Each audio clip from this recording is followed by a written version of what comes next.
Well, hello. It's episode 2 of The Truth Train, season 1.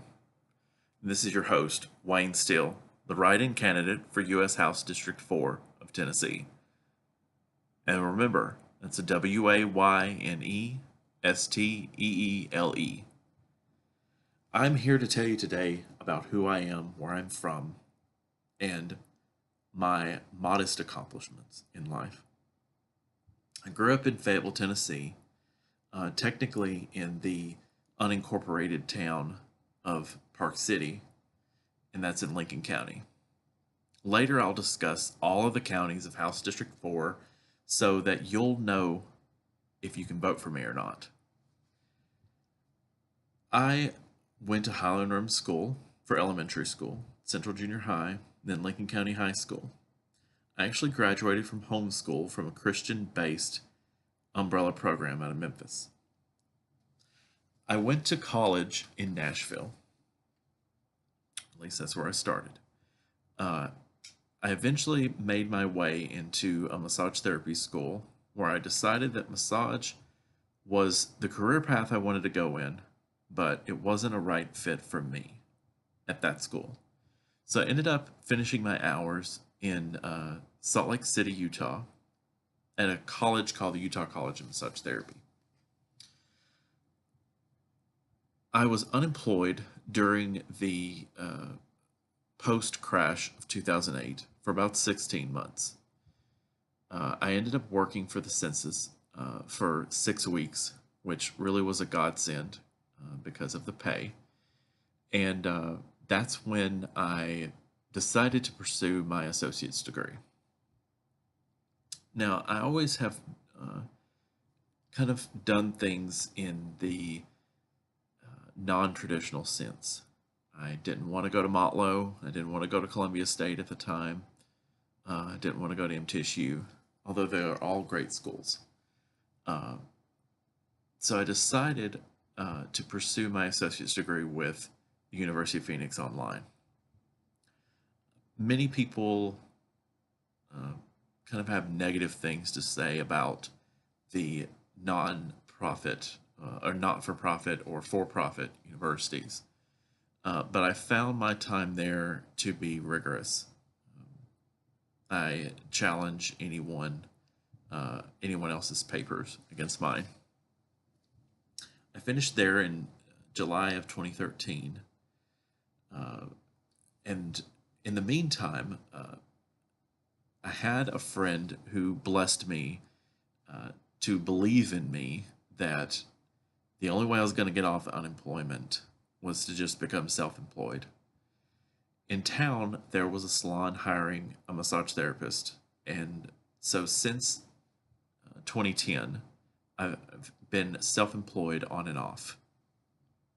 I've been a massage therapist on and off since 2008. So I know what it's like to initially start with a vocational school and then move on to more of the traditional degrees. Learning a hands on, skills based um, labor intensive job to use as a stepping stone to get into being able to be in a university is something that a lot of us Tennesseans have had to do, especially if you're under 40. Either people have had children or they just didn't know where they wanted to go as 9/11 happened during our high school years. For me, it happened during senior year. Um, Many of us have felt a bit lost, um, and we've certainly made our way. But the one thing that draws us together is that we see the corruption in Washington. We see how the economy keeps being dragged down.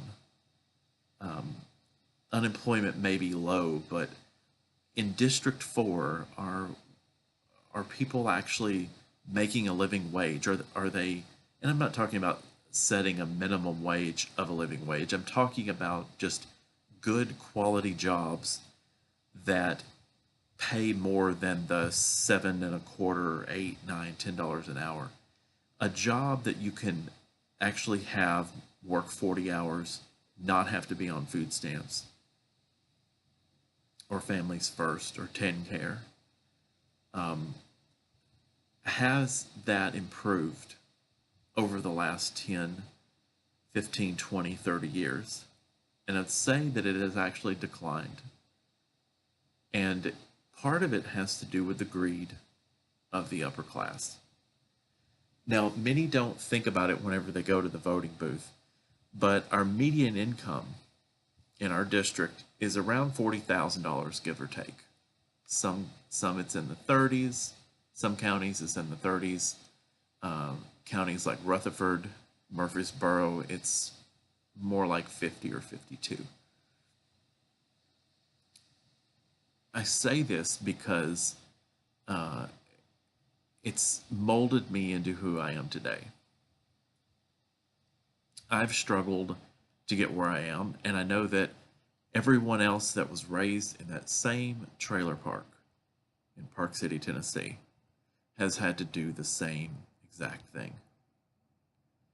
And it is time that we actually have a representative in Washington who understands what all we've been through, and not just have an entitled doctor or an entitled lawyer who has all the money that they need to fund their campaign to smack each other on the backs as good old boys.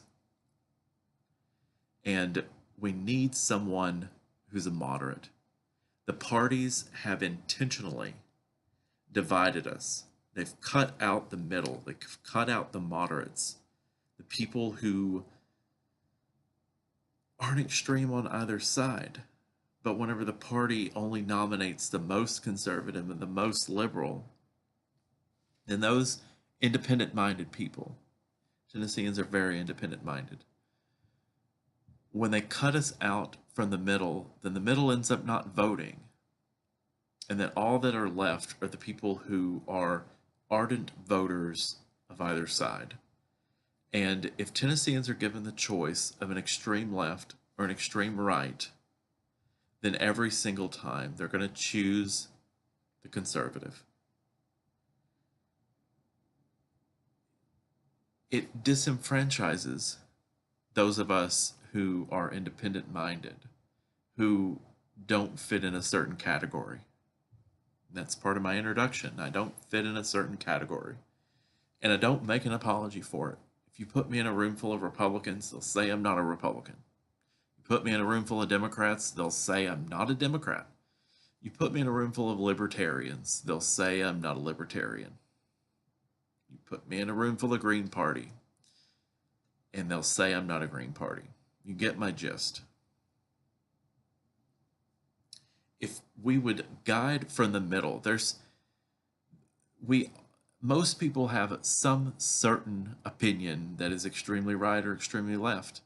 But is that passable in Washington? Can we actually pass a bill where we actually get everyone's opinion represented? Or are we just going to whine and cry that we didn't get everything we wanted in a certain bill? That's what they've been doing now for at least 8 years. It's really been going on more like 15. I think we need new leadership in Washington. We need an independent to wrangle these Republicans and Democrats. We need a middleman.